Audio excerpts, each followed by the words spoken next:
दिल्ली के नरेला विधानसभा की तिगीपुर गांव की फसलें नष्ट होती जा रही हैं और यहां गांव की सड़क नाले में तब्दील हो गई है। इस पानी की वजह से किसानों की चिंता बढ़ गई है, जहां जनप्रतिनिधियों से शिकायत करने के बाद भी किसानों की समस्या का समाधान नहीं हो पा रहा है। रिपोर्ट देखिए।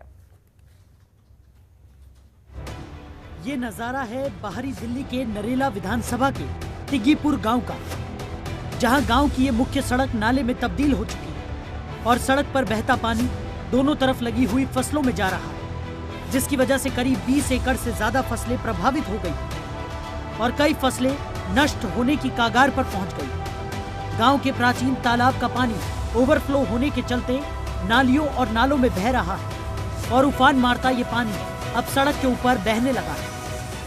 मैं इस वक्त तिगीपुर गांव में मौजूद हूं। यहाँ के जो हालात हैं वो बस से बसा हाल हो चुके हैं। जो किसान हैं वो स्थानीय जनप्रतिनिधियों के समस्याओं को लेकर कई बार पत्राचार कर चुके हैं, लेकिन समस्या का समाधान नहीं हो पा रहा है।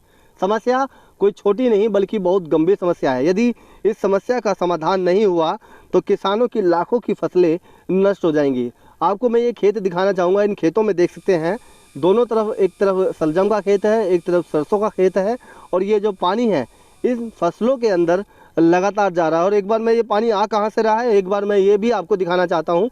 इधर आप देख सकते हैं सड़क के ऊपर जो पानी भरा हुआ है ये एक सड़क नाले में तब्दील हो गई है और नाले का जो ओवरफ्लो पानी है वो इस सड़क के ऊपर इकट्ठा हो गया है और गेहूं की जो फसलें हैं वहाँ भी ये पानी लगातार जा रहा है। सड़क पर बहता ये गंदा पानी किसानों के खेतों में जा रहा है, जिससे किसान चिंतित नजर आ रहे हैं। कई किसानों ने फसलें नष्ट ना हो इसके लिए करीब 20 फुट गहरे और छोटे बड़े खड्डे भी खुदवाए ताकि नालों का गंदा पानी गड्ढों में भरे और फसलें बच सकें।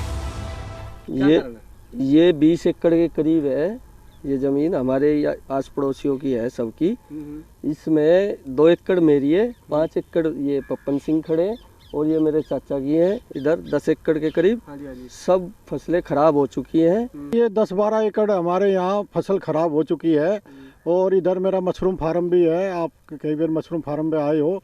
एक तो ये जो नाला चल रहा है इसकी सफाई टाइम पे नहीं होती है और दूसरा सबसे बड़ी दिक्कत है कि जो हमारा तिगीपुर और सुंगरपुर का गांव का पानी जो जाता है इस नाले के थ्रू, वहाँ एक जोड़ है उसकी सफाई होनी चाहिए। सफाई नहीं हुई, उसमें गाद जम गई है, वो पानी सोखता नहीं है, इसलिए ओवरफ्लो होता है और यहाँ किसानों की मुसीबत आ गई है। मशरूम की फसल इतनी महंगी है, वो उस दिन बारिश पड़ी थी, ये ओवरफ्लो होकर सारा खेतों में भर गया। ये करीबन इसको 2 महीने हो गए।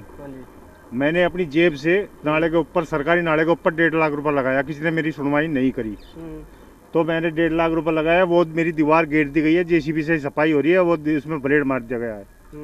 जैसे भी मारा मेरे को पता नहीं, मैं अब आगे देखा है तो वहाँ नाला गिरा हुआ है। और वैसे भी आ रहे जा रहे और खेतों में इतना पानी भर रहा है कि वो फसल भी मरने वाली है। तो खेतों से गांव तक खेतों तक आने का रास्ता है कहीं? नहीं, और नहीं है कुछ भी, मेन यही रास्ता है। इस गंदे पानी की वजह से गेहूं, शलजम, पालक, मूली, सरसों, मशरूम समेत कई फसलें प्रभावित हो रही हैं। किसानों की तरफ से कई बार जनप्रतिनिधियों से शिकायत की गई, लेकिन इस समस्या पर किसी की तरफ से कोई ध्यान नहीं दिया जा रहा है। ऐसे में यदि खेतों में पानी को जाने से नहीं रोका गया तो किसानों की फसलें तो नष्ट होंगी ही, साथ ही किसानों को लाखों रुपए का भारी नुकसान भी हो सकता है।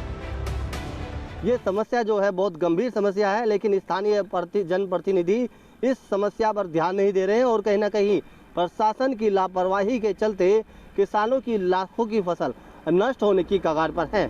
नसीम अहमद, जनतंत्र टीवी, दिल्ली। खबरों के निष्पक्ष विश्लेषण के लिए सब्सक्राइब करें Janatantra TV and press the bell icon. Never miss any update.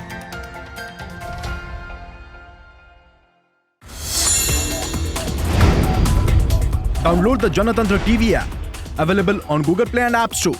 Download it now.